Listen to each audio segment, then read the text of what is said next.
Prije nego što poslušate ovaj klip, zamolili bismo vas da se subscribe-ujete na naš kanal.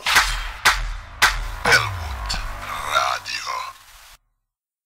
Domaći mediji i dalje spekulišu o budućnosti Pinkove zvezde Slobodana Radanovića i Kristine Kije Kockar.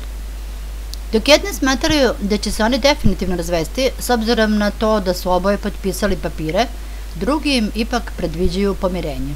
Kako saznajemo, Kija i Sloba još uvek su u korektnim odnosima i čine jedno drugom kada god su u mogućnosti, što dokazuje i jedan gest pobednice prve zadruge.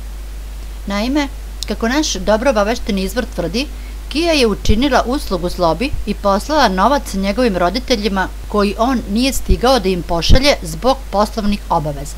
Kija i Sloba su se našli nakratko kako bi on uzeo od nje ključeve od svog stana koje joj je prethodno dao kako bi uzela svoje naočare.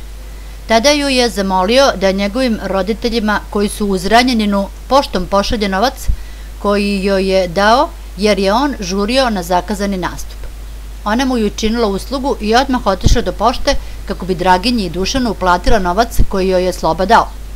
Međutim, kada je Slobin otac video da je pošiljalac niko drugi do Kristina, pobesnao je, dramio u pošti i odbijao da uzme taj novac. Odmah je pozvao Slobu da mu objasni o čemu se radi. Otkriva za Pink RS dobro obavešten izvor i dodaje. Kada mu je Sloba objasnio da je novac njegov i da je samo zamolio Kristinu da mu učini uslugu i pošalje im isti, njemu je laknulo. U prvi mah je pomislio da je novac Kijin, pa nije želeo da ga uzme, ali kasnije mu je sin sve objasnio i smirio ga, pa se sve dobro završilo, rekao je naš izvor. Zamolili bismo vas da se subscribe-ujete na naš kanal.